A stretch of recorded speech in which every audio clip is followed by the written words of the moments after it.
గత కొంతకాలంగా పవన్ కళ్యాణ్ గారు అటు పాలిటిక్స్, ఇటు మూవీస్‌పై జోడు గుర్రాల స్వారీ చేస్తున్నారు.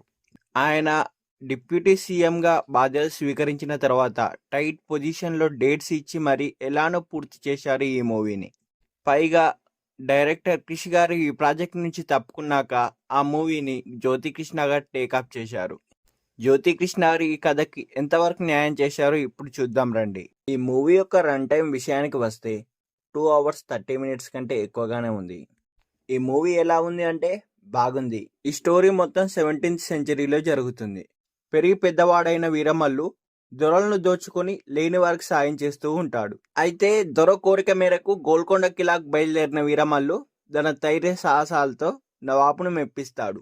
దాంతో ఢిల్లీ బాద్షా ఔరంగజేబ్ దగ్గర ఉన్న కోహినూర్ వజ్రాన్ని తెచ్చి ఇవ్వమని తానిషా కోరతాడు. నవాబ్ మీద ప్రేమ కంటే తెలుగు నేలకు చెందిన కోహినూర్ వజ్రాన్ని తిరిగి తీసుకురావడం ఆత్మగౌరవానికి సంబంధించిందని భావించిన వీరమల్లుకు అందుకు అంగీకరిస్తాడు.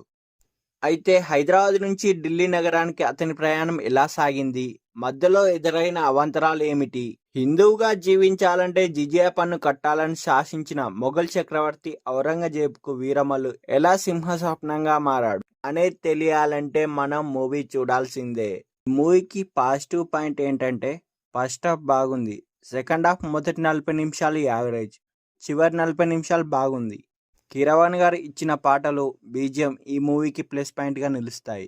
ఈ మూవీలో కుస్తీ ఫైట్, ప్రీ క్లైమాక్స్లో వచ్చే యాక్షన్ సీన్స్ బాగున్నాయి. ముఖ్యంగా టైటిల్ కార్డ్స్ నుంచి పవన్ కళ్యాణ్ గారి ఎంట్రీ సీన్ వరకు చాలా బాగుంది.